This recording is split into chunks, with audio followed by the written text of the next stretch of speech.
ताज़ा तरीन वीडियोस के लिए हमारा YouTube चैनल सब्सक्राइब करके बेल आइकन प्रेस करिए ताकि आपको मिले हर अपडेट सबसे पहले। और अब आपको बताएं, कराची में सुपर हाईवे पर मूसलाधार बारिश शुरू हो गई है। नूरियाबाद और ठड्डो डैम के अतराफ भी बादल बरसने का सिलसिला जारी है। मौसम की मजीद तफसीलात जानेंगे डॉन न्यूज़ के नुमाइंदे सैयद वसीम से अपडेट्स लेंगे इस बारे में। कराची से आपको आगाह कर रहे हैं, जहां सुपर हाईवे पर मूसलाधार बारिश का आगाज हुआ है। नूरियाबाद और ठड्डो डैम के अतराफ भी बादल बरसने का सिलसिला जारी है। कराची में महकमा वसियात की जानिब से पेशगोई की जा रही थी, लेकिन इस वक्त आपको मौसम के सिलसिले में ये ताज़ा तरीन अपडेट दे रहे हैं।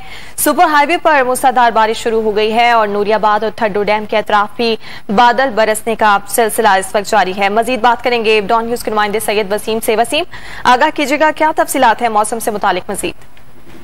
जी बिल्कुल, देखें, महकमा मौसमियात की जानिब से जैसे कि पेशगोई की गई थी कि 17, 18 और 19 जून को कराची समेत सिंध के मुख्तलिफ अजला में एक बारिश का सिस्टम है, जिसकी बिना पर जो है वो कराची में हल्की और मोतदिल, जबकि सिंध के दीगर अजला में गरज चमक के साथ तेज बारिश हो सकती है। कराची में बारिश के सिलसिले का आगाज हुआ है। बहुत शुक्रिया वसीम आप